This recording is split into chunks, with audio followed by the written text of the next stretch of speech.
Hi guys, Dawn here. I'm from ballcontact.org and we're here to bring you awesome tutorials about contact juggling. Like and subscribe or subscribe to our Patreon if you like our content and want to support us and help us gain resources to make better content for you. Yay! Today I want to talk about things you can take from ball contact and put into hoop, mostly around isolation theory. So in order to understand isolation theory, you need to understand object manipulation. So what is object manipulation? Well, it's an umbrella category that classifies ball contact as well as some other props like 8-ring, iso sticks, iso hoop, S-staves, or boogang, however you'd like to call it, and a number of other props that use illusion as the basis of their flow or why they're interesting. Now, this illusion is based on drawing shapes in the air, or graphic manipulation, a term coined by Piche. If you want to think about graphic manipulation, simply you can think about it as drawing things in space. So I can draw a square, I can draw a triangle, and you can clearly see what I'm drawing with my prop. So if you add isolation to drawing these things, it starts to create these illusions. And it's a really nice effect. One of the most basic tenets of object manipulation is fixed point isolation. This is a tenet in mime or popping and locking in dance theory, where you try to keep one point still. In dance is on the body, in this it's in a prop, and you can go around it without the prop moving. You may have seen people using this theory with suitcases or balloons in different types of shows. Please go see Tom's video on our channel for more information on fixed point. He talks about grids and how you can use grids to help you connect with the isolation and fixed point theory. How do we apply a ball fixed point to a hoop? In contact juggling, there is a move in which you can walk around the ball, like the suitcase. Hopefully, you try to think about the ball like it's stuck in the air, like it's not going to move. I highly recommend believing it yourself. It helps a lot. For hoop, you want to use your tripod to walk around the hoop with your fingers like this. So here's my hoop, here's my tripod.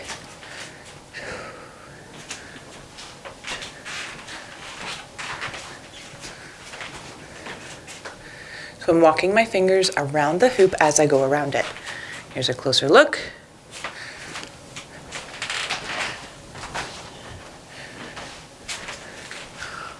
Now, my isolations might be moving, but the idea is to keep it as still as possible, that you even believe that the hoop is just staying in one spot.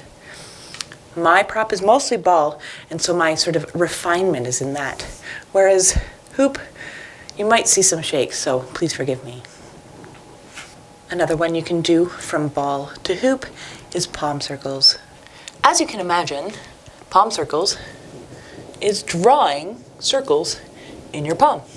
The effect of illusion actually comes from you moving your arm around in a circle as well, to cancel the circle that the ball is drawing when you do it in your palm.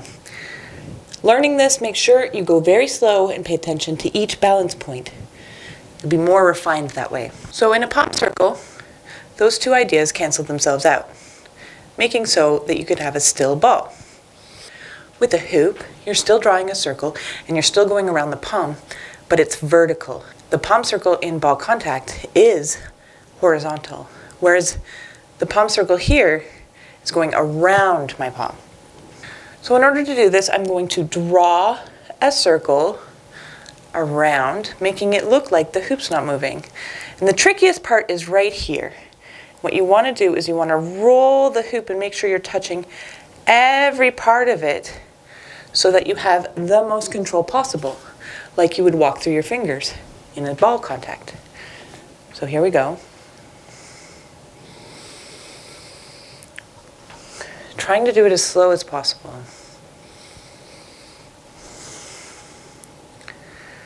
Really, you can really let go farther than you expect balancing.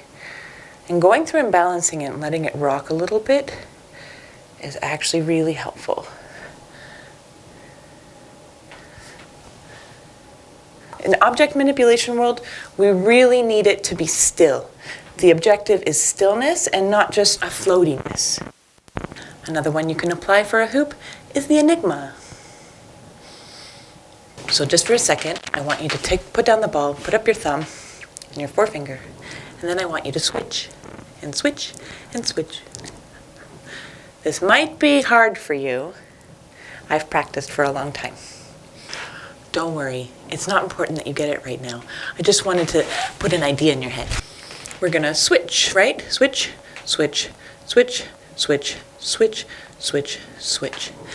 This is especially important when you are going to transfer your knowledge to hoop. So, we've got this switch going, right? Switch, switch, switch. Then I want to push in, switch. I'm switching in, and then I'm switching out. And I'm switching in, and I'm switching out. And that's how you make the ball stand still. Now I'm exaggerating, and I want to sort of cover it up. I often actually use this finger, and it makes a floaty ball. Now, if it looks like this, you're doing it right. Contact juggling doesn't always look like you expect it to, as you can imagine. So the enigma with a hoop is actually quite easy. It's this transfer point that's important. So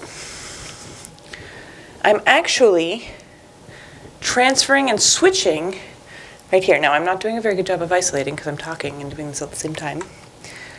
But I'm drawing the hoop in space and then I'm switching. Switch, switch, switch. And I'm kind of hiding that switch.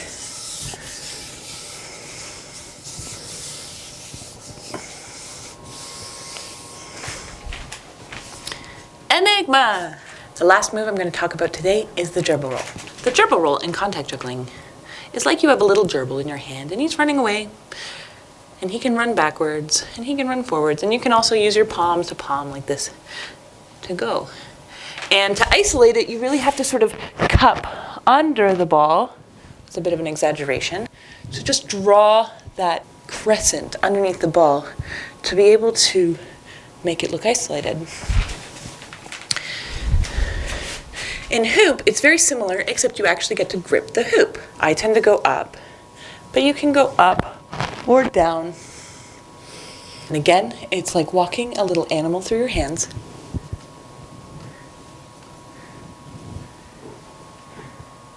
That's a gerbil roll with a hoop. So I hope this has been informative and that you've gotten a lot out of it and that you can see how different props can really cross over. Please, if you like this content, subscribe, like, share with all your friends, subscribe to us on Patreon, post us around the world, and tell everybody that they should learn contact juggling too. Thanks very much for watching, and I hope you have a great day. Bye.